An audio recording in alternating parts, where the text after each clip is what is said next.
ऊन लागत आहे ना पोराय हो. आपल्या संतोष भैयाचं घर उन्हात आहे. आपल्याला न्याय दिवस तर ऊन वारा पाऊस सहन करायचा, डगायचं नाही. स्वर्गीय संतोष भैया देशमुख यांना विनम्र अभिवादन करतो. सोमनाथजी सूर्यवंशी यांनाही विनम्र अभिवादन करतो. मी सगळेच बोलले त्यामुळं जास्तीचं बोलत नाही. माझी तब्येत पण खराब आहे, परंतु माझ्या वेदनेपेक्षा संतोष भैयाच्या कुटुंबाच्या वेदना ह्या माझ्यासाठी जास्त महत्त्वाच्या आहेत. म्हणून आपण समाजासोबत राहिलं पाहिजे. मानपान सोडून आपण लढलं पाहिजे, समाजासोबत उभं राहिलं पाहिजे.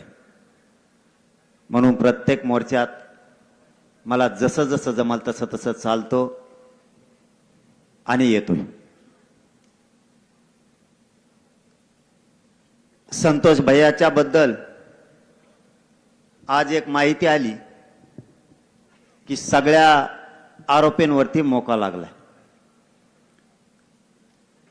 पण जर खंडणीतल्या आरोपींवर मोका लागला नसला तर हा मोका आम्हाला मान्य नाही.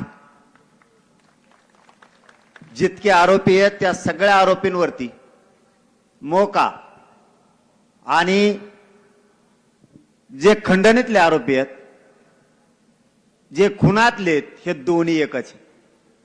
हे वेगळे नाही आहेत. यांना सगळ्यांना 302 मध्ये घेतलं पाहिजे. पुन्हा पुन्हा एकदा मुख्यमंत्र्याला धाराशिवच्या नगरीतून सांगतो, सगळ्यांना 302 मध्ये घ्या. यातला एकही आरोपी सुटला नाही पाहिजे. यातला एक जरी आरोपी सुटला तरी हे राज्य आम्ही त्या क्षणाला बंद पाडणार आहे, सोडणार नाहीत. अण्णा बोलता बोलता म्हणले याला याच्याहून हटवा, त्याच्याहून हटवा.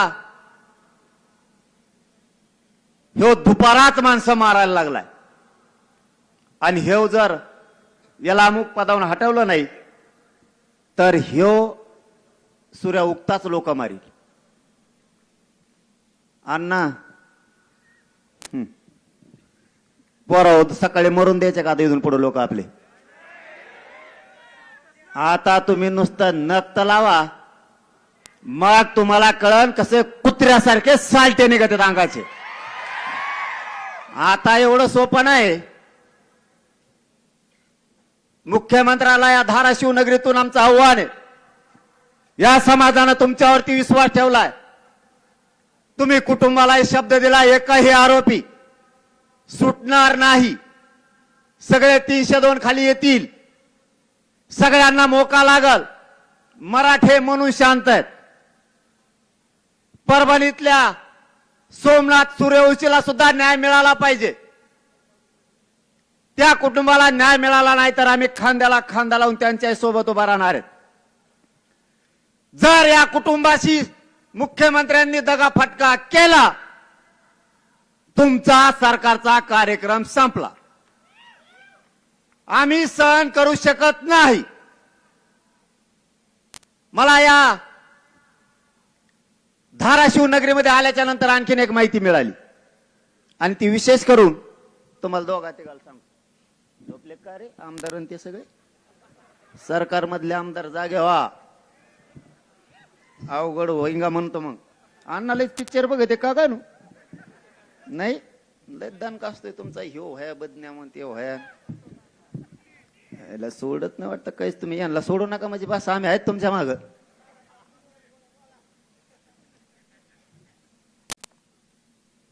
ओम दादा तुम्हालाही सांगतो, कैलास पाटील दादा तुम्हालाही सांगतो आणि राणा दादा तुम्हालाही सांगतो, स्वामी साहेब तुम्हाला ही सांगतो. आणखी कोण राहिलं का आमदार? तुम्हाला चौघाला आधी सांगतो. ते संदीप भैया हालत नाही रे. ते जात हेत काही नाही. लय ओरिजिनल पिल्लो लागलंय ते. हे काम सांगायचंय म्हणून चौघाचं नाव घेतलंय. तुम्हाला वाटलं शेज धरलं होय मी? आणि नाव सांगा शेत धरल्यावर मग इथंच राहत व्हायची मला एका थोडे बसले का काय का ते जाणण्यासारखं पाहिजे. फक्त कुटुंब व्यासपीठावर, बाकी सगळे खाली. ज्याला बोलायचं त्याने वर यायचं, बोलायचं आणि पुन्हा खाली जायचं. ते एकदम सोपं. जालन्याला काल होतं ना, काय वर तरी कुठं बसून न्याय देता आला पाहिजे. सगळ्यात मागच्या कडेला जरी राहिला ना माणूस तरी जनतेच्या मनात बसायला लागतं. समाज सोडत नाही. व्यासपीठाची त्याची काय गरज आहे. काल जालन्यात होते चांगली प्रथा, फक्त कुटुंब होतं व्यासपीठावर, बाकी कोण नाही. सगळे खाली बस दनादन. चांगली प्रथा ती राज्यात पडली पाहिजे. फक्त कुटुंबाने बोलायचं. ती प्रथा घेतली पाहिजे सगळ्यांनी. चौघा बांधवांना मी जे नाव आत्ता घेतलं यांना सांगतो, तुमच्या धाराशिव मध्ये आणि मुख्यमंत्री साहेब तुम्हालाही सांगतो, या 4 जणांसह 5वे म्हणजे मुख्यमंत्री. या धाराशिव नगरीत पोलीस अधिकारी यांच्या 3 वर्षाच्या मुलीवर बलात्कार झालाय. मुख्यमंत्री साहेब तुम्ही जागे आहेत काय? एका पोलीस अधिकाऱ्याच्या 3 वर्षाच्या लेकीवर जर बलात्कार होणार असला तर गृहमंत्री आणि मुख्यमंत्री म्हणून तुमचं थू करतो आम्ही. अरे या नीच विचाराच्या लोकांना तुम्ही पोचता कसे? ही हरामखोर अवलाद जर 3 वर्षाच्या लेकी बाळीवरती बलात्कार करणार असली तर सरकार म्हणून तुमच्या जिंदगीवर थुकतो आम्ही. त्या लेकरानं सहन कसं केलं असेल? त्या बलात्कार करणाऱ्याच्या पोराला, त्याच्या आईला आणि बापाला अटक का नाही केलं? एसपी साहेब इथं असले तर माझे हात जोडून विनंती आहे. मी आणखीन या मॅटर मध्ये हात घातला नाही. मी जर धाराशिव मध्ये घुसलो तर बलात्कार करणाऱ्याला सोडणार नाही, त्याच्या आई बापाला अटक करा. मुख्यमंत्री साहेब ते प्रकरण फास्ट ट्रॅक कोर्टात चालवा. त्यांना सरकारी वकील द्या. त्याचे नमुने हे संभाजीनगरच्या लॅबला गेलेत. त्या कुटुंबाला भीती आहे. तिथले अधिकारी त्याच्यात काही फेरफार करतायत का, बदल करतायत का? नमुन्यात बदल झाला नाही पाहिजे. याला जन्मठेप होईपर्यंत सुटता कामा नाही. मी आणखीन तरी धमकी दिलेली नाही आणि मी ज्यावेळेस देतो त्यावेळेस मागे सरकत नाही. या 3 वर्षाच्या लेकराला न्याय मिळाला पाहिजे आणि ही जबाबदारी आज सरकार पक्षातले 2 आमदार आहेत, राणा दादा आणि स्वामी साहेब, सत्ता पक्षातलेच आहेत ना. सगळे पडेलच बाजू हो. ओम दादा आणि कैलास दादा तुम्ही लागा माग. तुम्ही सरकार पक्षातले तर राणा दादा, त्या लेकीला न्याय मिळाला पाहिजे. हे जर सुटले तर तुमच्या चौघाच्या मागा लागा ना. मी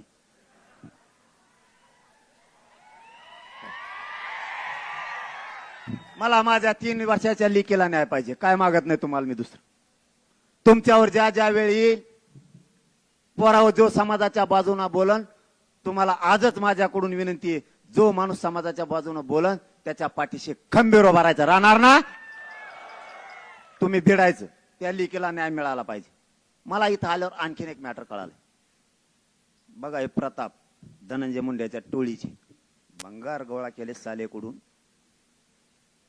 कुठे गेलं रे ते फोटो आहे का? बघा फोटो बघितल्यावर तुमच्या 100% तुम्हाला दुखणंच येणार. ह्यो फोटो आहे बघा, दिसतोय का? दिसणारच नाही, सडलाय फोटो. बॉडी सडली, ही बॉडी पूर्ण सडली. किडे लागले तिला, किडे. बघा माणुसकीची हत्या कशी केली जाते. अजितदादा आणि देवेंद्र फडणवीस साहेब तुमच्या मंत्रिमंडळात असणाऱ्या नेत्याच्या हरामखोर पैदाशी पैदा ज्या झाल्यात ह्या गुंडाच्या, त्यांचे प्रताप येते. काय वाटलं असतं या बापाला? मी असलं कधी दाखवित नाही. मला त्या 3 वर्षाच्या लेकीचं ऐकलं आणि हे बघितलं, याचा खून झालाय आणि आरोपी अटक नाही. सडली ही बॉडली, पूर्ण सडली. नाव काय रे त्याचं? कृष्णा खोरे कोरे. तुमच्या धाराशिवच हे मॅटर हे पद बघा. ही बॉडी गृहमंत्री आहेत का झोपले? हे बघा प्रताप, तुमच्या पक्षातल्या संविधानाच्या पदावर बसलेल्या माणसांच्या कार्यकर्त्याचे प्रताप. हे जरा व्यासपीठावरच्या नेत्याला दाखवा. अरे मग मी आहे ना, मला सांगत राहा इथून पुढं. इथून पुढं राज्यातलं सगळं सांगत राहा गोरगरीबा. मला मी आहे यांच्या मुंडक्यावर पाय द्यायला. आणखीन एक हे तेवढंच दाखवतो. तुम्ही आंतरवालीला सगळं गाभाळ आणून द्या. 25 तारखेच्या नंतर कार्यक्रमच लावतो मी यांचा सगळ्याचा. आता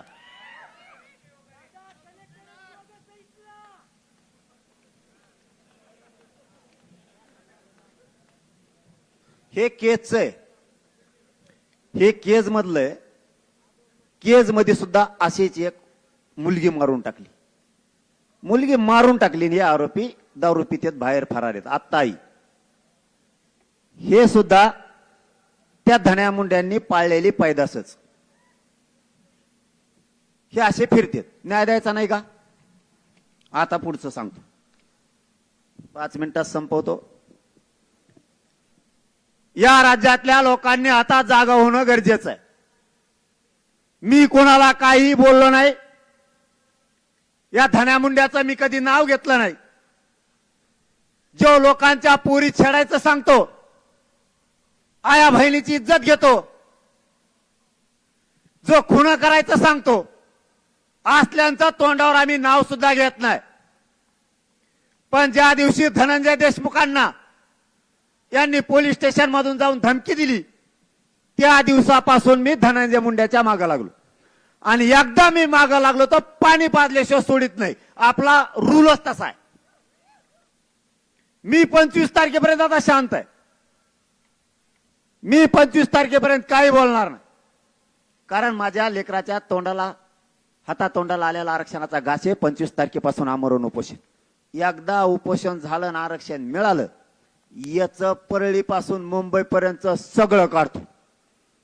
कुंकडून कसा सुटतो आणि कसा काय होतो ते मी बघणार आहे. कारण त्याला मी सांगितलं तू माझ्या नादाला लागू नको. आता लागला. यांनी टोळ्या पाळल्यात. ह्या जमिनी हडपायला लागले, घर हडपायला लागले. यांना जात कळत नाही. त्या पिठी नायगोला धनगराचं पोरगा तळ्यात मारून टाकलं. बंगाली पिंपळ्या सुद्धा महारनोरचा पोरगा मारून टाकला. यांनी फक्त लोक मारायचं ठरवलं. यांना जातीशी घेणं देणं नाही. कोणत्या ओबीसीची भूक लागली तुम्हाला? ओबीसी करून तुम्ही किती दिवस लोकांचे मुर्दे पाडणार आहेत? मी या मराठ्यांना जाहीरपणाने सांगतो, शांत राहा. पण आता यापुढे धड बना. कोणावरती हल्ला करायची गरज नाही. पण प्रत्युत्तर दिल्याशिवाय आता शांत बसायचं नाही. कुटुंब जगवावं लागणार आहे. स्वतःच्या कुटुंबाचं तुम्हाला रक्षण करावं लागणार आहे. तुमच्या गल्लीचं रक्षण तुम्हाला करावं लागणार आहे. तुमच्या गावचं रक्षण तुम्हाला करावं लागणार आहे. तुमचा समाज तुम्हाला जिवंत ठेवावं लागणार आहे. गाफील राहू नका. एकमेकाला साथ द्यायचं शिका. कुठलंही संकट आलं त्याला यापुढे सामोरं जायचंय. आपण अगोदर वाट जायचं नाही. पण जर यापुढे वाटा गेले, उत्तर जशाला तसाच द्यायचं, माग हटायचं नाही. मुर्दे पडतील, आपल्या लेकीबाळी संपतील. किती दिवस आपण मुक्यावर बसणार आहेत? यांना जर थांबायचं नसाल तर आपला नाविलाज आहे. हे फक्त मुठभर आहेत. यांचे माजन मस्ती उतरायला वेळ लागणार नाही. फक्त आमचा संयम आणखीन आम्ही सोडलेला नाही. संतोष भैयाला जर न्याय मिळाला नाही आणि इथून पुढे जर असले काही प्रकार झाले तर पुढच्या काळात सावध राहा. आणि देशमुख कुटुंबालाही सांगतो, त्या वैभवीताईला सांगतो आणि त्यांच्या धनंजय देशमुखांनाही सांगतो, तुमचं दुःख जाणार नाहीये याची जाण आम्हाला आहे. तुम्हाला कोणी किती दुःख विसरा म्हणलं, तुम्ही या संकटातून बाहेर नाही पडू शकत. पण संतोष भैयाला न्याय देण्यासाठी तुम्हाला आता धीर धरावा लागणार आहे आणि धट व्हावाच लागणार आहे. तुमच्याकडे बघून हा समाज लढतोय, तुम्हाला संकटाचा सामना करावा लागणार आहे. आणि मराठ्यांनाही सांगतो, परिस्थिती ही मराठ्यांना कायमच विरोध करत आली, आपल्याला हटून चालणार नाहीये. सगळ्या मराठ्यांनी एकजीव राहा.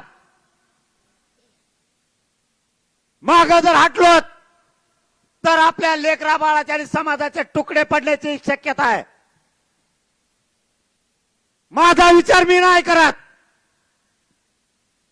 मी कोणाच्या धमक्याला आणि फिमक्याला उडून लावतो. मी नाही मोजत त्यांना आणि कधी मोजणारही नाही. मी मरायला भेट नाही, तुम्हाला मरा म्हणून सांगत नाही, पण लढायचं शिका. काळ धावून आलाय, या काळाला संपवायचा असाल तर तुम्हाला बेफिकर राहून चालणार नाही. यांना नीट करायचे सगळ्या वस्तू मराठ्यांकडे आहेत, फक्त आपण आणखी त्या हातात घेतल्या नाहीत. जर धनंजय मुंडे त्याच्या गुंडाच्या टोळीच्या माध्यमातून असंच करत राहिला तर पुढच्या काळात आपल्याला सुद्धा सावध राहावं लागणार आहे. त्याचं पाप झाकायसाठी तो ओबीसीचं पांघरून घेतोय. याच्यात ओबीसीचा काय समान, आरक्षणात सुद्धा ओबीसीचा काय समान, तो आमचा हक्क आहे आणि आम्ही तो मागतोय. संतोष भैयाला न्याय मागायचा नाही का? ते धनंजय देशमुख न्यायासाठी वन फिरताय, त्याला तुम्ही धमकी देता आणि आम्ही गुंडाला बोलायचं नाही. वंजाऱ्याला बोललो का? कोणत्या धनगराला बोललो का? दलित मुस्लिमांना बोललो का? मायक्रो ओबीसीला बोललो का? गुंडाला बोलायचं नाही का? कोणत्या दिशेला घेऊन चालला धनंजय मुंडे? आंदोलन करायचं सांगतो, प्रतिमोर्चे काढायचं सांगतो. धनंजय मुंडे, तुमच्या घरातलं कुणी मेल्यावर किंवा कुणी मारून टाकल्यावर आम्ही प्रतिमोर्चे काढायचे का? तुला आता राज्यात ही रूढ पाडायची काय? 50 नासके गुंड गोळा करून ते धनंजय देशमुखला धमकी देत आहेत. तुम्ही जाळात हात घालू नका, मराठे जाळे होर पळतान बर का? माजल्यासारखं सोशल मीडियावर बोलताय. सण होईल तर होईल. जर तुम्ही असा त्रास देत राहिलात तर मराठ्यांना नाविलाजानं उठाव करावाच लागणार आहे. माझा नाविलाज आहे. मी जातीवाद करत नाही, पण मराठ्यांना न्याय मागताना आणि संतोष देशमुखांना न्याय मागताना, सोमनाथ सूर्यवंशीला न्याय मागताना कोणाला जातीवाद वाटत असला तर बिनधास्त जातीवाद वाटू द्या. मी न्याय घेतल्याशिवाय माग हटणार नाही. धनंजय मुंडे, इथून पुढे तरी त्या गुंडाला थांबव. त्यांचा माज जर तुला थांबवता येणार नसला आणि तू ओबीसीचे नेते मराठ्यांच्या अंगावर घालून त्यांना आंदोलन करायला लावणार असला तर एक लक्षात ठेव, वेळ प्रत्येकावर येते. ज्या वेळेस तुमच्यातलं कोणी मारलं किंवा मेलं जाईल त्यावेळेस एक लक्षात ठेव, आमचा संतोष भैयाचा तुम्ही जीव घेतला, त्यानं तुझं पोट भरलं नाही, तरी तू जर मोर्चे काढायला लावत असला तर मराठ्यांनी सुद्धा प्रति मोर्चे मग नंतर काढायचे का? तुम्ही जर आरोपीच्या पाठीशी उभा राहिलात तर पुढच्या काळात मराठ्यांच्याही जर एखाद्याकडून काय घडलं तर आरोपीच्या पाठीशी उभा राहायचं का? तू ही रूढ पाडू नको. मराठ्यांना जाहीर सांगतो, पुढच्या काळात सावध राहा, बेसावध राहू नका. काळ धावून आलाय, काळाला परतून लावायला लागताय. हे लोक मस्तीत आणि मगरुरीत पैशाच्या वागायला लागलेत. यांना ठाव ठिकाणा राहिला नाही. मस्तीचे त्यांची सगळी जात संपायला लागलेत. या जातीची जिल्ह्यात त्या पत होती, यांच्या हाताने यांच्या माधुर्यपणामुळं यांनी यांची पत कमी करून घेतली. आपला नाविलाज आहे. असाच जर काळ राहिला तर या काळाशी संघर्ष करून आपल्याला परतावं लागणार आहे. या काळाला मी तर भेट नाही. या समाजाच्या पायावरती आपण या अगोदर जीव अर्पण केलाय. भेटतो कोणाला? आणि धनंजय मुंडे भेट नसतो. मनोज जरांगे तुझे लोक शांत कर. जर या पुढे मराठ्यांना त्रास झाला, गोरगरीब दलित मुस्लिमांना ओबीसीला जर त्रास झाला तर सामना 25 जानेवारीच्या नंतर होणार आहे. कायद्यानं होईल, पण तुझी मस्ती जिरल्याशिवाय गप बसणार नाही. संतोष भैयाचा दासांना शेवटचं सांगतो, सगळ्यावरती मोका. खंडणीतले आरोपी 302 मध्ये आले पाहिजेत. जेवढे जेवढे प्रकरण झालेत, आरोपीला ज्याने ज्याने सांभाळलंय त्यांना सह आरोपी करा. जबाबदारी तुमच्यावरती आहे. राज्याला शब्द मुख्यमंत्र्यांनी दिलाय म्हणून मराठा शांत आहे. सगळ्यांना 302 मध्ये घ्यायचं सांगा. वाटलाच मुख्यमंत्र्यांकडे आज उद्या पुन्हा जाऊन तुम्ही हा प्रश्न तडीस लावा. पुन्हा एकदा धनंजय मुंडेला सांगतो, टोळी थांबव. लाभार्थी टोळीनं अन्याय चालवला, थांबव तिला. जड जाईन बर का, ही धमकी नाही. तुला सावध करायलोय. तुला मी सांगितलं होतं माझ्या नादी लागू नको. यांची मस्ती थांबव. जर याच्या पुढं तुझ्या गुंडानं लाभार्थी टोळीनं कोणाला त्रास दिला किंवा देशमुख कुटुंबाला जर बोललं तर लक्षात ठेव, त्या गुंडाचा बंदोबस्त आम्हाला करावा लागणार आहे. गुंडाला आम्ही बोलणार, तुझ्या जातीला कधी बोललो नाही. पांघरून घेऊ नको तुझं पाप झाकायसाठी.